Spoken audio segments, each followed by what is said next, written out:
This is New York. You look around here, you're not looking at big buildings built by people that give a damn about ROAS.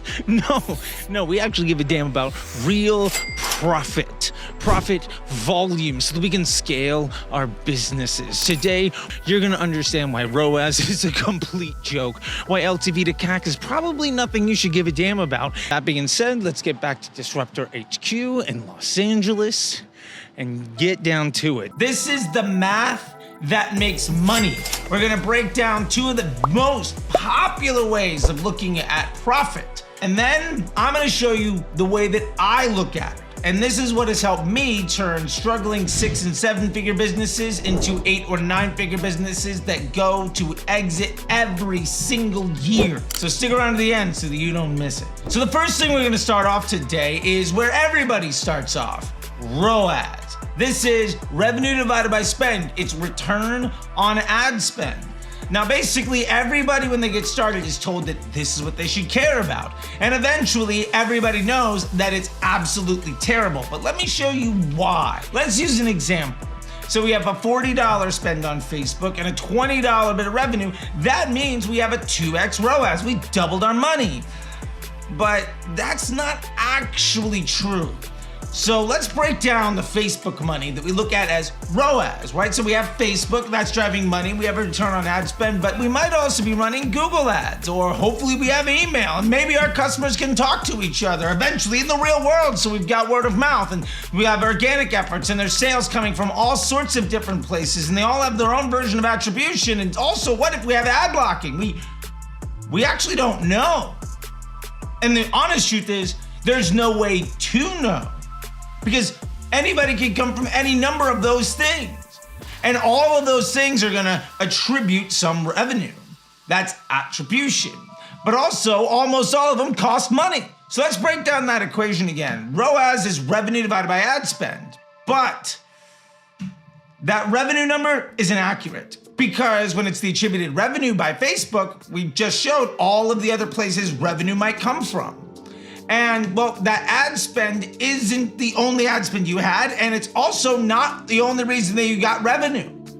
And if you were to stop that ad spend today, odds are you probably would get a sale tomorrow. So ultimately, what ROAS is at its core is an inaccurate number on the top of the fraction. The numerator, revenue, is not accurate, divided by a number that is not the reason that other number happened, ad spend. Now, it helped, but we just showed all of the reasons somebody might be interested in buying, and all of the places that might take credit for that sale. And almost all of those places cost money, which means that ultimately ROAS itself is complete nonsense. So what do?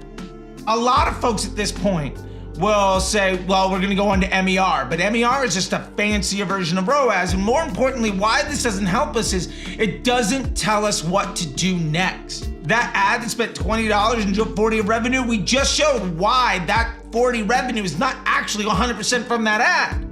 And tomorrow, that performance might be completely different. The reason that ROAS itself, above and beyond being an inaccurate number divided by something that had nothing to do with it, is a bad metric is because it doesn't allow us to take any action.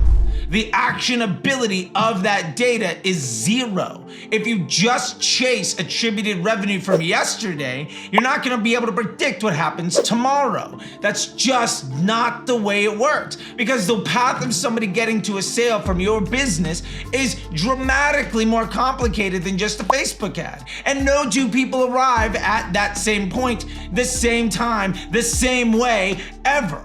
That's just not what happens. That's just not the way it's done. Eventually, you realize this and you move on to something a bit more intricate. And this has become really popular over the last few years. LTV to CAC. Now, this is lifetime value divided by customer acquisition cost. How much money did somebody spend with the business? And how much money did it get them to buy the first time? How much money did somebody spend with the business? And how much money did it cost to acquire that customer?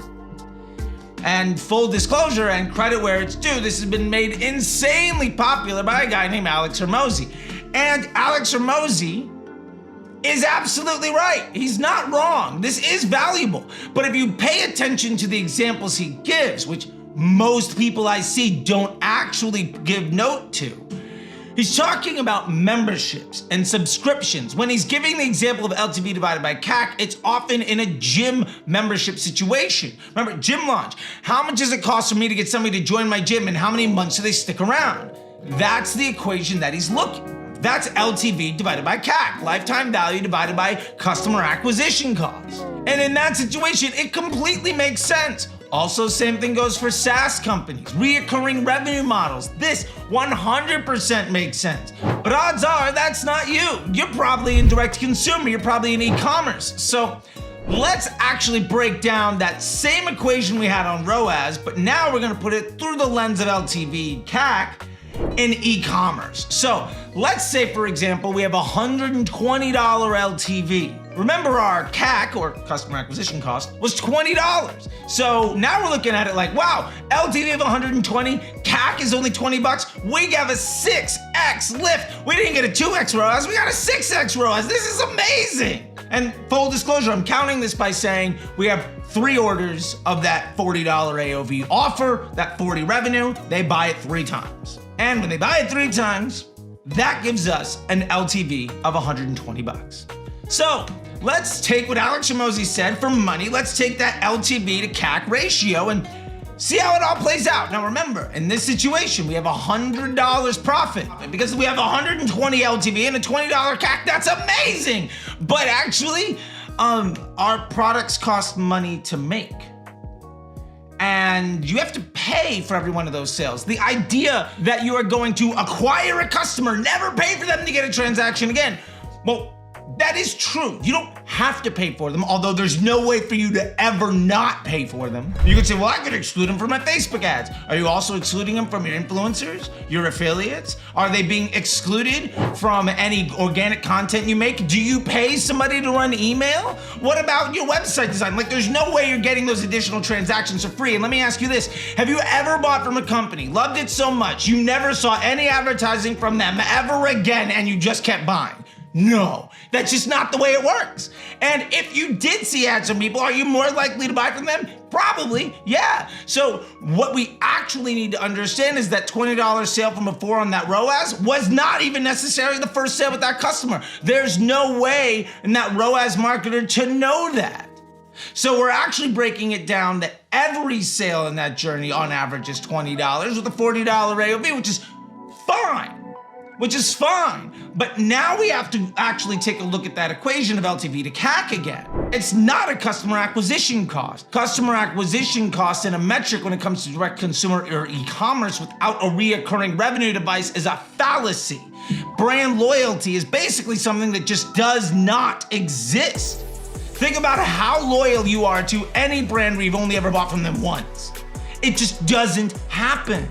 And that means that basically LTV divided by CAC is illegitimate because we're not doing that same style business. And that also means that in e-commerce and direct consumer, that equation of LTV to CAC is basically illegitimate. And to be fair, if you're running a gym, you also pay money to keep those people around. You are making sure the gym is clean. You are getting better staff. You are upgrading your equipment. You are making investments into your operations that make that marketing budget look super efficient. But when you actually add in the costs of doing business, well, that metric is not just actually pure profit. It goes into the operations of the rest of the business. So that means that LTV divided by CAC basically isn't legitimate when it comes to e-commerce and direct consumer. Now, to be fair, it's a great way of understanding the profit from your marketing, even in a membership business, but that's not the profit the business makes because there's operations and a whole bunch of other things. Now, primarily in those businesses, that's hiring individuals, getting better gym equipment, making sure the place is clean, paying rent. There's a million things that go into it. We're not gonna break all of that stuff down here, but anyway, LTV to CAC, phenomenal in a subscription and membership MRR device business. Basically makes no sense when we come to direct consumer. So what are we actually gonna look at? Spoiler alert, this is what I use all of the time to bring businesses to 8 or 9 figures and to exits, and I've been doing it for years, and this is ultimately not something that I invented. This has been around forever. And high-level operators look at their business in this way. So I'm gonna show you the difference between how a performance marketer looks at their money so that they can look good on paper at vanity metrics and ultimately struggle, and what growth marketers and brand operators and finance teams look at to understand how much more they can grow and do so in a predictable way. We're gonna talk about PSM. This is profitable scaling margin. PSM is lifetime value divided by the cost per acquisition, how much each sale costs, not how much is it cost to acquire a customer because that's illegitimate, plus the cost of goods. How much does it cost to produce our product? Times the number of sales somebody has. Now, before we dive into this, let's review how we got here, right? So we had ROAS, where we had a 2x ROAS because we spent 20, made 40 according to the Facebook attribution. Awesome. Basically useless information. Then we got to LTV to CAC, which is $120 LTV and a $20 acquisition cost. That's a 6x lift, that's $100 profit.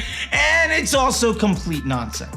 So let's break down this equation. Same customer, same journey, everything in profitable scaling margins so that you actually know what's happening with your money. PSM is the LTV divided by the sum of CPA and COGS times the number of purchases. Let's break this down in a real example. We have $120 LTV.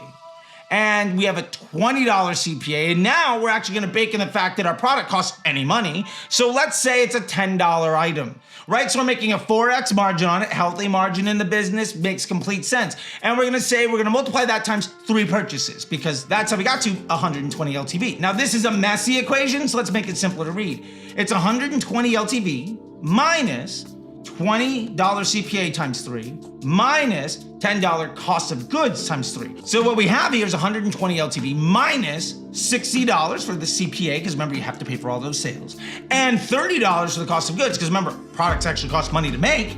So that's not actually a 2x ROAS. We don't actually have an LTV to CAC that says we have $100 profit. What we actually earn on that customer journey is $30. That's a $30 profit after 3 sales. Now let's say each sale takes 90 days. That means you make a $30 profit after 3 sales. That takes 9 months to earn $30 profit. That might be a bit of a struggle. You have a 2x ROAS, it's amazing. You have a $100 profit on an LTV to CAC, but actually it takes you 9 months to earn $30. The point here is, if you look at your offers to understand what's good and bad for you, and ultimately understand your unit economics, you could also say, well, what if I could get a $40 profit in 45 days and I'd earn $10 more ridiculously faster versus earning $30 profit over 9 months? It's not about ROAS. It's not about LTV and CAC because those numbers don't mean anything when it comes to direct consumer. So let's break this down one more time.